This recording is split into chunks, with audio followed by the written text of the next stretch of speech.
Right, for everybody watching, welcome to the next in the ATCM series, Blueprint for Resilience, as we go through the impact of COVID-19 and think about what that means for the future of our town centres and our high streets. Again, another fabulous panel with me today. So I just want to quickly say hello to everyone. So Simon, shall we start with you? Hey, Ojay, nice to see you. It's Simon Pitkeathley here. I run a couple of business improvement districts in London, one in Camden Town, and I also sit on the London LEP. Great. Hi, Simon. Amy, how you doing? You want to introduce yourself? Sure, doing great. Thank you. Hey, Ojay, it's Amy Gura. I work for Visa and focus on small businesses within our merchant services and acquiring team. Fabulous. And finally, my boss, Leigh, how you doing? Hi, Ojay. Yeah, I'm good, thanks. I'm Leigh Brown. For those of you who don't know me, I'm the chair of ATCM, have been for the last 3 years, and I'm here just for a little bit longer till we get through this COVID-19 crisis that's engulfing us all. Yeah, don't take this the wrong way, Leigh. I don't want this crisis to last any longer, even if it means you might be departing back to Spain. Don't take it the wrong way. Nothing personal. That's all right, Ojay. So I'm Ojay McDonald. I'm the CEO of the Association of Town and City Management, and today we are talking about technology. So I guess, Simon, the first question's got to go to you, because I know you've done an excellent piece of work around thinking out about how trends seem to have accelerated through this crisis, and what we would have seen over the next 10 to 12 years. We actually think we're now seeing over the next 10 to 12 months. And you think that does specifically apply to the way people are embracing technology? Hey, Ojay, yeah, you've nicked my catchphrase. But yes, that is exactly right. What was going to happen over 10 to 12 years is going to happen over 10 to 12 months. So in a sense, I think the challenge is not so much trying to work out what those new technologies are. It's more which ones are going to apply and how are they going to apply in our localities.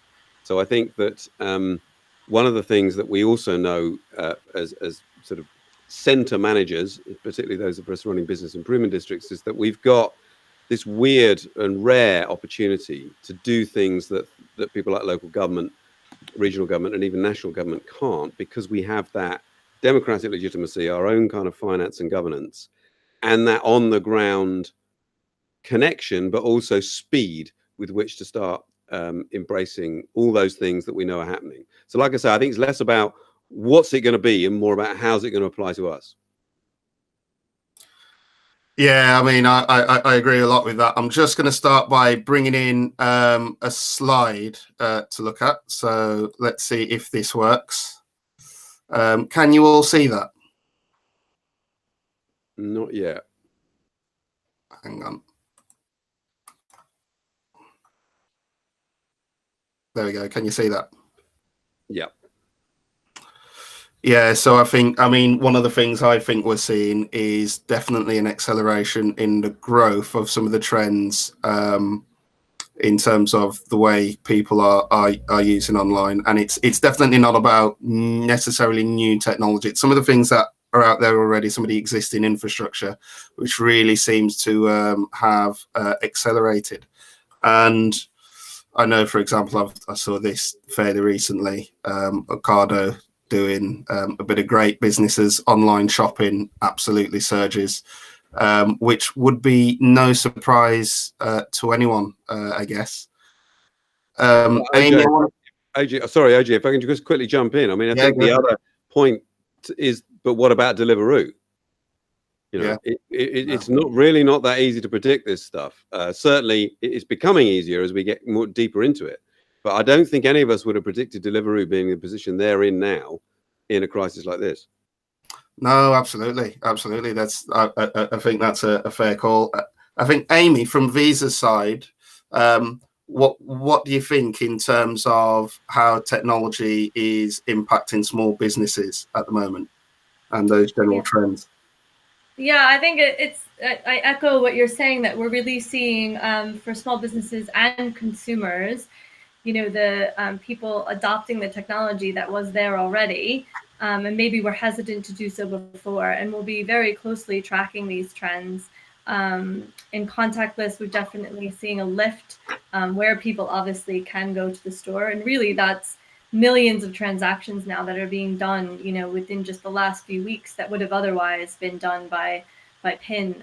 So really seeing people grasp onto that more quickly. People also using their wallets, so not wanting to have to, you know, take out or touch anything, so using their phone instead of having to pull out another card. So yeah, we're really seeing that shift. I think for businesses as well, we're seeing online them, you know, embrace the e-commerce and looking for the tools that are out there. You know, as you said, Simon, this is really grasping on to things that were coming anyway, but people are really having to shift and rethink how they run their business and how do they adapt to what the environment is today. And, you know, they're going to have to, that's not going to change. I don't think in the very short term that's going to change. I think we're going to see some new behaviors that are here to stay. That's really interesting, Amy. So just to back up on one thing you've said there. So you've seen an increase within Visa in terms of the use of the smartphone as a tool for people to pay with. Yeah, of tap to pay overall, of tapping to pay, combining contactless and, you know, phone use. That's really all increasing. Yeah, that's really interesting, because we always knew that would grow, but it would grow over a number of years, not necessarily a number of weeks. So I think that is, you know, that's something really interesting to actually know. And Leigh, for yourself, especially now you're back in Scotland temporarily, how are you seeing changes in terms of technology north of the border? I think much the same as kind of Simon and Amy have said, but I think where we're going to see some fundamental changes, if people stick with card and payment loyalties and tap and go, gives us much more of an ability to track their spend and understand a little bit more about place. So we've got a chance to gather data more. I think with all that card link loyalty data that we can access, I think that's really exciting for us all as place managers. I think we're definitely seeing a move towards more local kind of currencies and online delivery, and I know Visa supporting Shop Happy with all of that work, Amy, as well. And I think we're seeing a massive sudden growth as people suddenly realise that deliveries, you know, are going to become key, and that businesses that never would have delivered before. We have a fruit and veg greengrocer that's in Perth. They're 102 years they've been in business. They would never have gone online, and they only traded in cash or invoices before. In the last 2 weeks, they've now gone onto Facebook. They haven't got a fancy app, but you can order via Facebook. They invoice you, you pay your money, and they are now taking payments, whereas before, you know, we wouldn't have had that. So I think that's huge. And the other one for me is transport technology. So I think we're going to see a massive shift in how people, you know, travel. But I think we've at ATCM had an approach from a couple of companies that are working on being able to have an app that connects you to where you want to go and be able to order your bus or your transport at that point, almost like an Uber, but for buses. So I think we're going to see maybe a shift towards much more of that. So consumer-led kind of travel demand, rather than there's a bus on at 9 o'clock, there's one on at 10 o'clock. So I think technology is going to have a massive role to play in not only how we use our places, but also how we get there.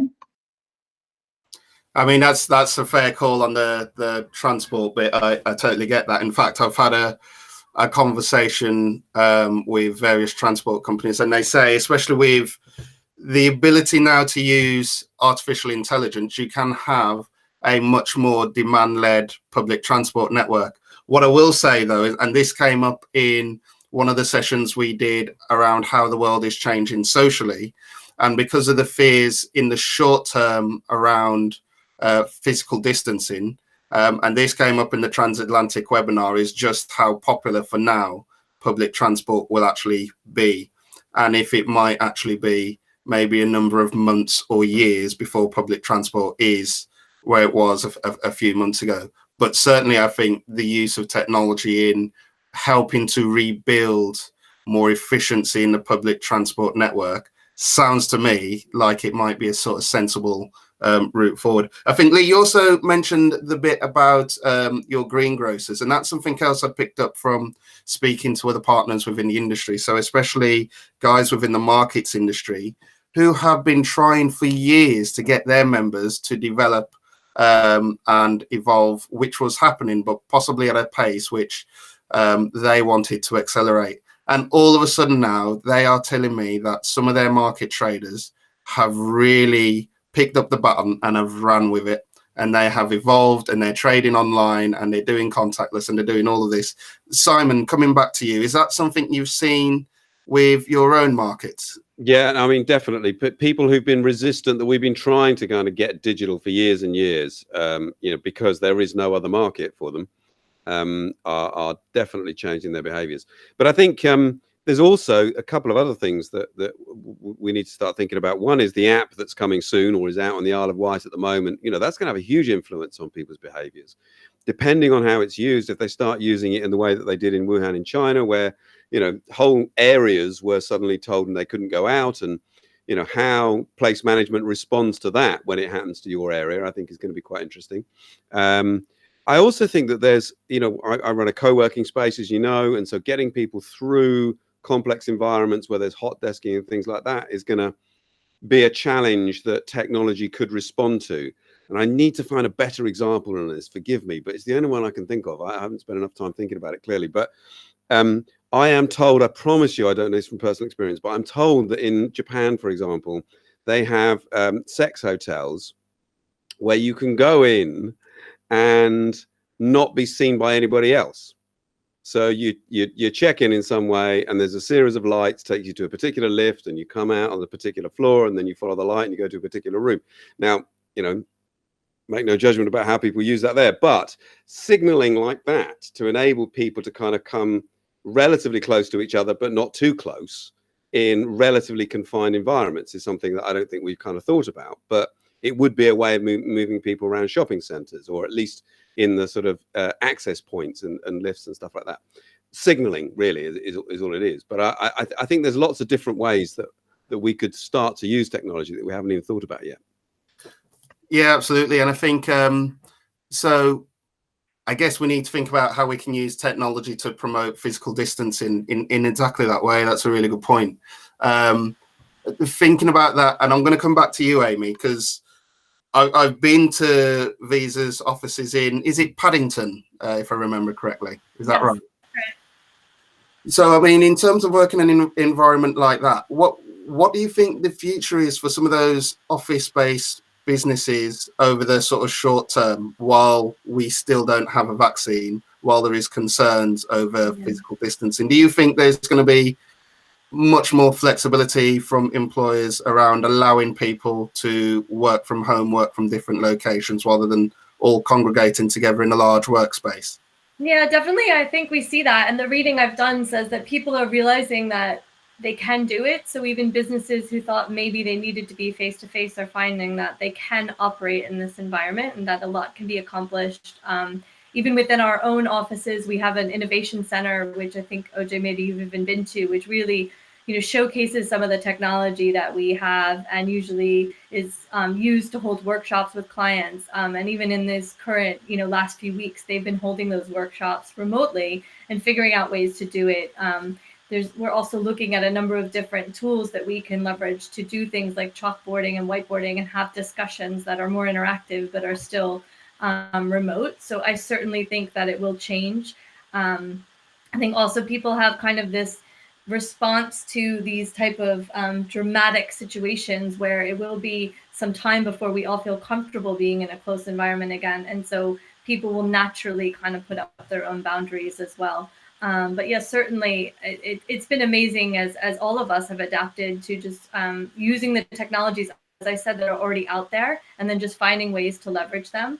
I think this also will be true for businesses. So again, thinking of a couple of examples that I've read recently, some small businesses who maybe, I was reading about an Indian restaurant that typically didn't serve food for delivery because the menu didn't really suit that, but is having to adapt that way, but also is looking to find ways to do like cooking classes online and connect with customers in a different way. So I think because it will be some time before customers are coming back and really filling the stores, all the businesses are going to have to think about different ways that they connect, whether that's through loyalty, whether that's through, learning sessions, whether it's through virtual chats, just other ways that they can look at embracing and connecting with their customers and keeping connected.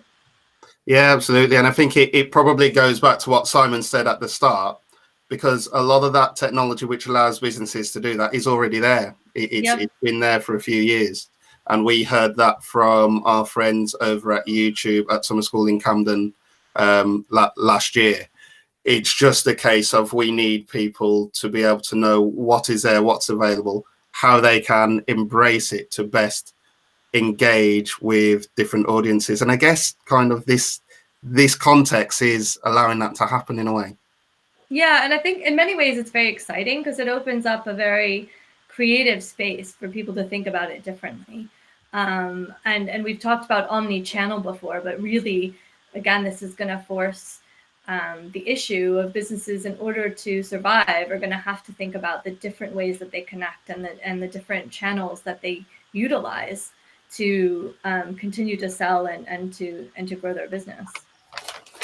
I think that's definitely something worth us taking a look at in the near future, is understanding those different ways we can help businesses to innovate to make sure they can maintain a market and keep trading. I think that's got to be a really important part of this resilience piece. Leigh, for yourself, what do you think is the sort of short-term, medium-term future for the office market at the moment?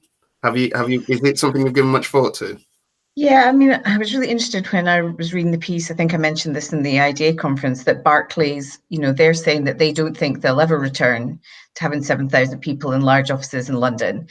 So if you've got financial institutions that have always congregated in an area saying that, then you just see that kind of spilling out. And I know, speaking to a lot of my friends who are working from home, they're now saying, I don't want to go back to a commute every single day. I miss the office, but I don't want to have to go back to that. And they're finding they've got much more time, much more flexibility. They feel they're getting a bit more done being at home. And they're also quite enjoying being in this little bubble.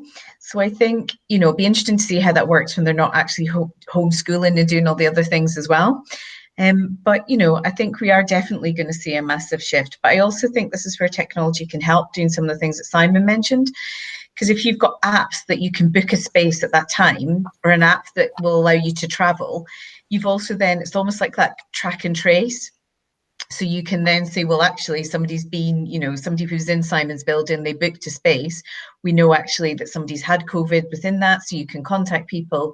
So it's much safer than if you're just going into a random office where you don't necessarily know that. So I think technology will have its place, and I think it will have its place in getting pubs and clubs back, because we'll need apps, because nobody's going to want to stand at a bar shoulder to shoulder anymore. They're going to want table service. So technology is going to be able to help us, I think, out of this. But for the small businesses, I think the nicest part is they're all telling a story. And that's really what's drawn this local kind of shopping engagement, because you can read about the local business. So there's, a local farm, a fruit farm near us, that traditionally they would just pick the fruit, would have been packed and sent to M&S. We would probably never have even seen it, apart from the odd bit that they might have sold at a farmer's market. But they're now doing fruit and veg boxes, and they're telling the story, and they're showing their kids picking it and where it's going to. And people are buying that much more. So I think there's a huge understanding of the importance of these businesses. And it's actually a family behind that rather than just a big conglomerate. So I think we will see a massive shift. Yeah. Can I build on that, Leigh? I guess I think that is a great point, that the technology is enabling these businesses to connect with their communities. And people are feeling the difference. So when people are stuck at home, they realize that they have to look local to figure out and get the things that maybe they couldn't get, either because, you can't get your slot on Ocado, you have to look elsewhere to find, to your point, even these fruit and veg boxes. And we've had a few of those come up as well here, local restaurants that have converted into stores or just doing takeaway. And really, I'm seeing, even in my own community, much more connection between those businesses and the local community. And again, it's through them kind of shifting their mindset, figuring out what other channels they can use, and leveraging the technology to do so. Yeah, and oh, sorry, Simon, can I just finish?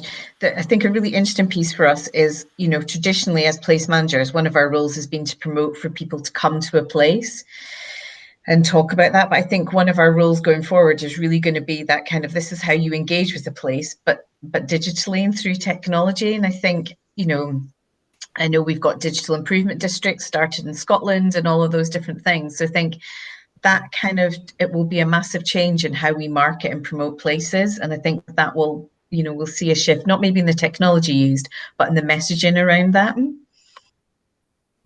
Yeah, I was just going to say, I think that's right. And I also think that that data is going to tell us so much.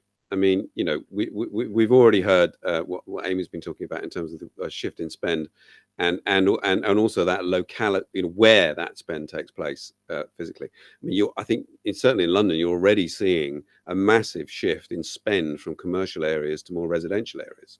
Those high streets that, I would have bought stuff in Camden when I was at work, I now buy it. I'm not even that far from Camden where I live, but my spend's shifted to those little local shops nearby. Now, from a citywide perspective, that's really interesting. How does TfL, how does the Mayor of London, how do the different boroughs respond to that? And can we use the data constructively to help? Because and I always try and the example I've drawn to is the one about the last mile delivery. If you think about how difficult it is to get consolidation in that last mile, which we all want for congestion and climate change reasons, but actually getting people to behave in a way that helps that is very hard. Plus, we live in a market economy, and you are creating a monopoly for one delivery provider. Now, how we respond to that as a society, how our tiny town centres, local governments and regional governments manage themselves through those sorts of changes, I think is going to be really interesting. But I think, we've sort of opened the door of this a little bit with things like the big furlough schemes and state intervention in helping us through this. But how far we're prepared to go with it, and how much we can open that up, and how much we're prepared to fiddle in that market is going to be quite a big question for us. Yeah, that's going to be a massive question. I'm just going to take that opportunity to do a bit of a plug for ATCM. So for those of you watching this on our new YouTube channel, it spent me a long time to put together. Yeah, so you better be watching it. We have on there some a couple of clips, a few highlights from our recent conference called Green High Street 2050, looking at the climate emergency and a place management response to that climate emergency. Took place on the 3rd of March, and I tell you, that feels like so long ago now. Absolutely so long ago.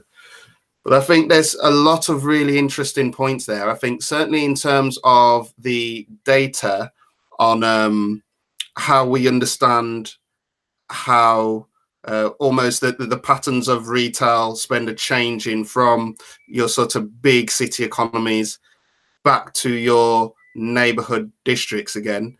That will be really good to understand. Thankfully, with the likes of Visa and movement strategies, that is something we'll come to look at in the near future. It's really important.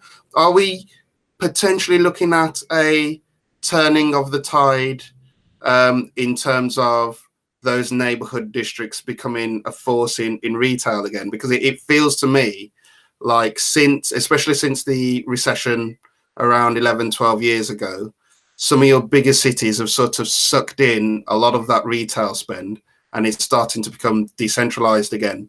And Simon, you used the word during our webinar with the guys in the States and Canada the other day, stickiness. Which of these trends are going to stick post COVID-19? But given what I'm hearing around how people are adapting to new ways of working, especially those people that would have been in big offices, it does feel to me like there could be a certain amount of stickiness in there with some of these trends. Yeah, no question. But the problem with stickiness is you don't quite know which bits are going to stick. But just the stuff that we're hearing from TfL, if you do stick with 2 meter distancing, which it feels like we're going to have to do for a while, how long is the vaccine going to be before it's actually administered to the whole population as well, not just developed and tested, but administered. you know, a 2-meter distance on a bus basically means 19% capacity. On tubes, it's even less, I think. So, you know, you're going to have to, that shift is definitely going to happen throughout this transition period until we get the vaccine. So I can't see anything other than people who've got used to working from home continuing to want to do that. And that could be quite a big crisis, to use a big word, for some of those traditional town centres that are just used to that footfall, like Camden. Yeah, absolutely. It's a massive change. It is a massive change. Amy, do you want to come in?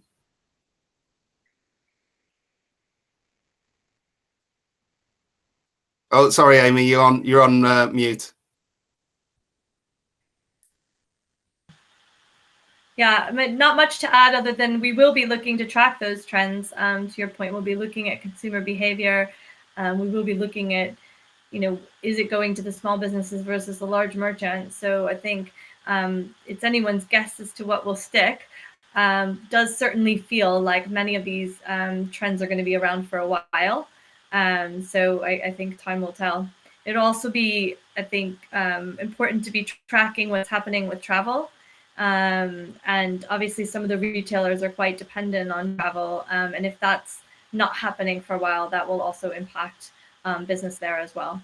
So yeah, I think we keep watching it and see what happens. Yeah, I mean, there's some potentially big changes happening, and I think I'm going to just bring in another slide now again. I always get nervous when fiddling with this technology. Are you able to see that? Have I got it right first time this time? No, we still can't see it, Ojay. Oh, shocking behaviour. You need to sack the chair. Here we go. Here we go. So this is something I've picked up today. So these are stats coming from BT's Openreach network on their network traffic across the UK. And in almost every area, you have at least a 20% increase in network traffic happening. So huge demands in terms of people wanting to get online.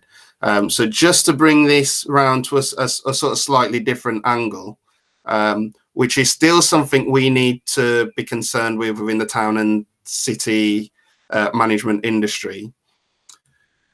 Does this mean changes for the way we think about infrastructure investment? Changes in the way we invest in digital and where that is? Because it wouldn't have been long ago we would have said high priority has to be those economic clusters which have to go first. Given I probably not going to be the only one who's suffered this problem, but given we've got more people right now working from home than we ever had before, all wanting to get on Wi-Fi, and we've got Disney Plus, does that put severe pressure on our networks, and do we need to sort of rethink about how we take forward this investment? Simon, I'll bring you in first. Yeah. Did I unmute myself? There you go. I mean, obviously, I think that's right. But I think, you know, this is where I think the market can help, because certainly it's been the case in London that there has been a lot of investment in residential areas to improve the quality of the broadband, because the providers can cross-sell stuff. So I will buy, you know, my football package so I can watch Premier League football throughout the season from the person who's bringing in my broadband. And so, you know, they're able to upsell that to me. Whereas in a commercial environment, it's much harder to upsell. So I think there's pressures there that can help. But undeniably, there's going to need to be more investment in and better use of the infrastructure that's there already to try and help people cope with the demand. Yeah, Amy, what do you think about infrastructure investment? It's not really a topic we've discussed before, but do you think that is something that may change? Yeah, I mean, I think it's a good point. I mean, we have looked at before even the challenges that high streets or towns face in having the right, you know, infrastructure, you know, looking at Wi-Fi, can they even be digital? I mean, certainly that impacts payments and the way businesses operate. So I do think it'll, again, like other trends, it'll be just something that comes more to the forefront as people are finding that it's even more critical. And certainly there will be a need to rethink the prioritization of that. Yeah, and Leigh, what do you think about that issue, especially to how it applies to Scotland? I think it's really going to bring to the fore the rural element. I think, for the rural locations, particularly for places like Scotland, some of the connectivity in some of those more remote areas is really not great. You can have poor internet and mobile signals, so it's trying to get on for both of those. And I think it's managing that, but I think it's also the role now of town centre Wi-Fi's and how we use that, and that kind of more public Wi-Fi facility where it's there and how we can roll that out a little bit. Yeah, so I think it's a challenge that we're all going to have, but I think it's not one probably as place managers we're necessarily going to be able to influence it so much. So I think it's how we, use our leverage through the APPG and various groups to kind of have those conversations with BT and OpenReach and try and ramp this up the agenda a little bit, because it will become more important. Yeah, I think that's absolutely right. I mean, I know actually some bids have been involved in trying to shape infrastructure investment in their patch, and I'm sure it's something local authorities will want to stay on top of as well. But it is probably one of those things which isn't necessarily something our industry will directly deal with, but it is for us to influence how that happens, the changes that need to take place. So I think it is something we do need to bear in mind. Don't forget 5G. Yeah, of course, absolutely. For that on autonomous vehicles and all the rest of it. Yeah, absolutely. I mean, that's a fair point. Does this particular crisis, there are no doubt people thinking about this as we speak, but does this particular crisis now influence the way we were preparing to roll out 5G? Does it change the priorities in terms of where the infrastructure goes first? So, assuming it hasn't all been burned down, of course. Yeah, yes. Well, that's really interesting, because it throws that thing open, doesn't it, of the conversations around, what technology do people want and are they comfortable to use, and will people want, will we want will they want 5G? Will we see some things just not happen because of that? So that's going to be really interesting to see. But I think you're certainly going to see people wanting to use things like autonomous vehicles because they feel safer in terms of in a post-COVID world than getting on a crowded bus or train. Yeah, absolutely. I mean, just thinking about the bringing that together. Leigh, you mentioned about the use of technology to have a more demand-led public transport system. I mean, it is one of the things we should consider. And again, this isn't something that would be led by us, but something that maybe can be influenced by us as an industry. But making sure that that technology, rather than just tell you when the next bus is coming, in terms of this demand-led system, actually play a role in actually moderating demand on public transport. So the technology app, whatever it is, could tell you at what kind of capacity the next bus is already at, or the next train on the tube network. And so therefore you can have a judgment on capacity, and you can have a judgment on whether physical distancing is actually possible or not. Does that sound like a sensible use of technology? Yeah, I think it's going to be much more of a, just rather than one type of transport. I think we're going to see a massive acceleration, to coin Simon's phrase, masses and that modal shift of multi forms of transport. So the likes of Lime, and, you can get your scooter from here to there, and then you can get the bus, and then you can walk, and then you can pick up a bike. We're going to see much more of that. People really looking at that as an option, particularly anything that's outside. So I think what would have taken us a long time, we can look at, how we can incentivize that through rewards and tying that into local stuff.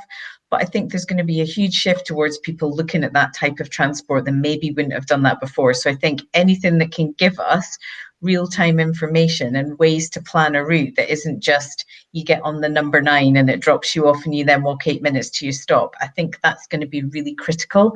And I think we've already, Scotland have the mass transport at Mass Scotland. We're seeing a lot of funding being put into that, but it's something that it was always a bit kind of, how do you encourage the consumer to do it? And this might be the thing that actually leads that consumer behavioral change. Yeah, that's really interesting. That's really interesting.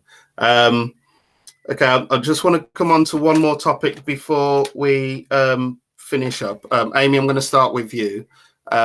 So one of the things we've seen a lot of during this lockdown is people finding different ways to sort of entertain themselves online by having sort of these virtual theatres, virtual concerts. I think Elton John has been involved, lots of stars have been involved.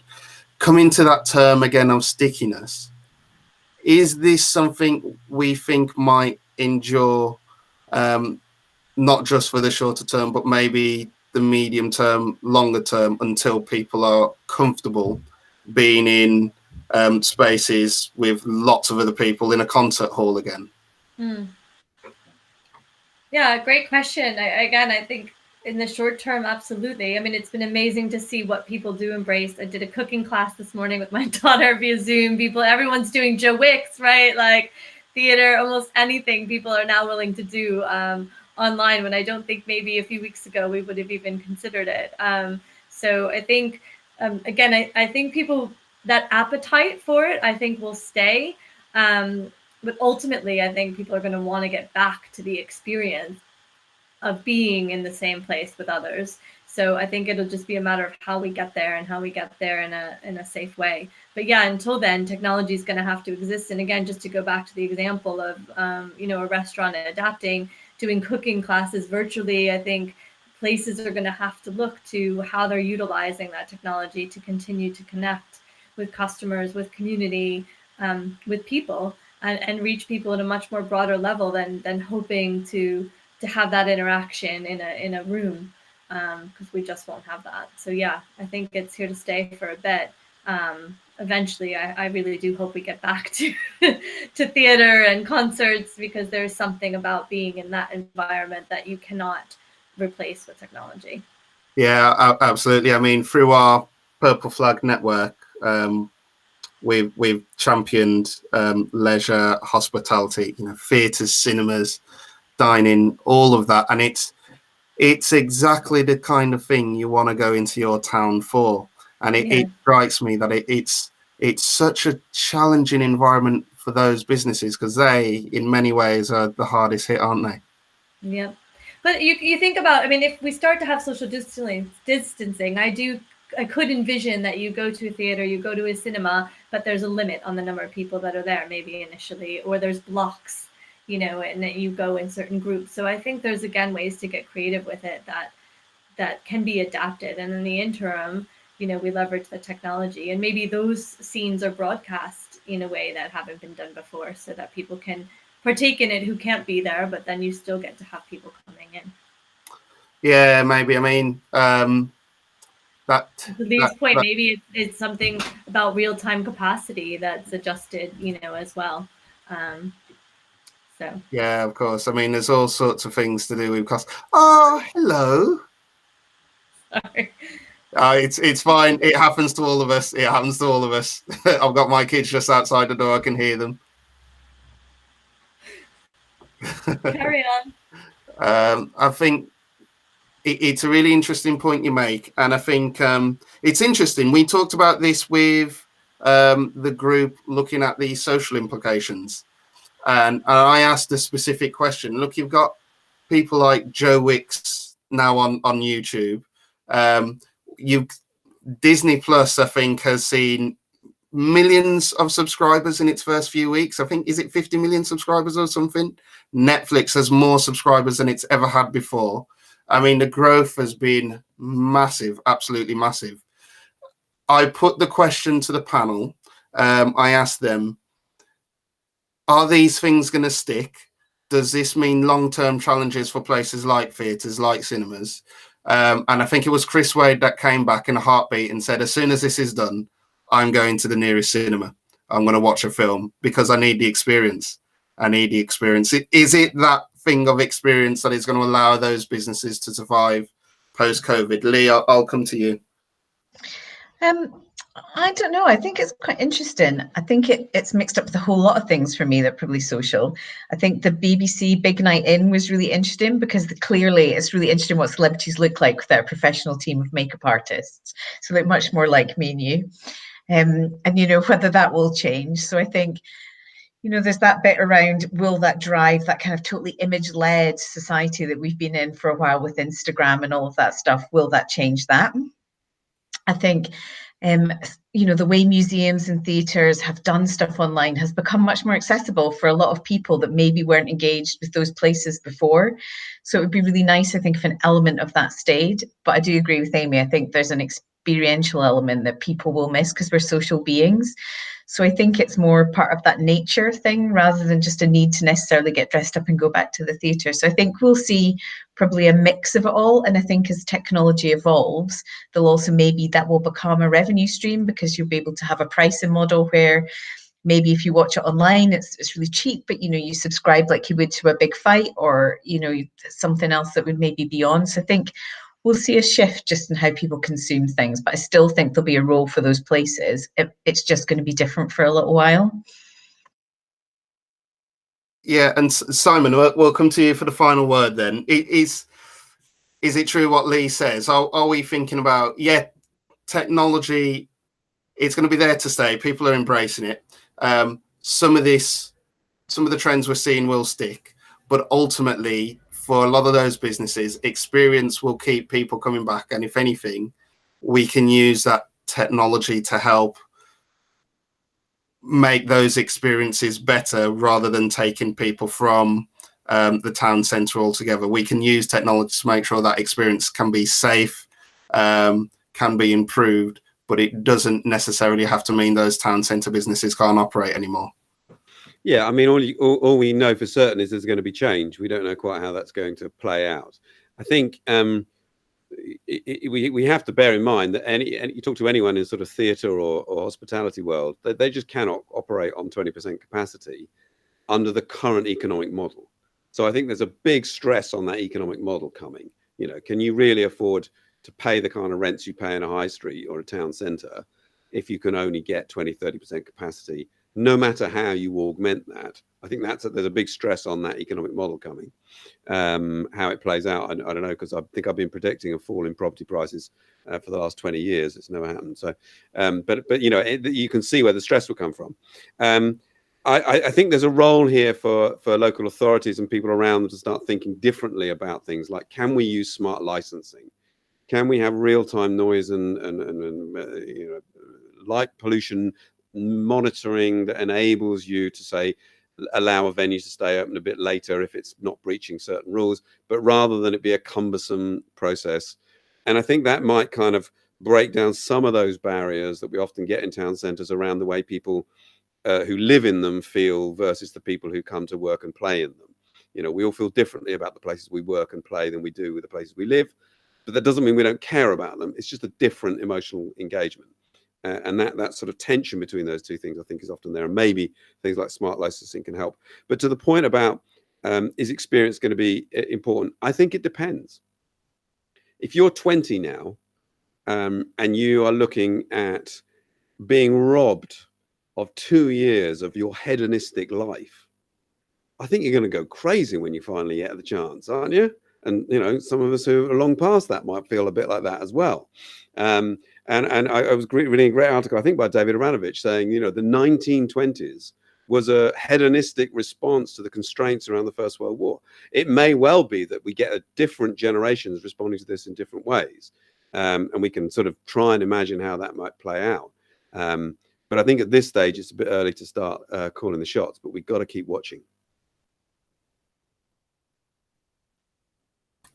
I have to say that's really thought-provoking. We're just coming to the end of the session, and I'll be honest, there's a lot more I think I'd want to discuss, but we'll call timing it there. Guys, this has been an absolutely fabulous discussion. I knew you'd be a top panel. I think I've found everything thoroughly interesting. I've made lots of notes. So we will get this out to ATCM members. We'll ask them for more comments, questions, observations, things we can add. We'll make sure we put this all into a SWOT analysis, which then helps us to build actionable strategies which we can then take forward for town centres at different levels. So it might be about what our members are doing locally, what ATCM is doing nationally, what our MPs need to do to support the industry going forward, what type of policies we need to see coming out from that. And I think this has been a really sort of solid foundation on which to build on. So Simon, Amy, Leigh, thank you very much. Thank you. Thank you. Thank you guys. Good to see you all, guys. Bye. Take care. Bye.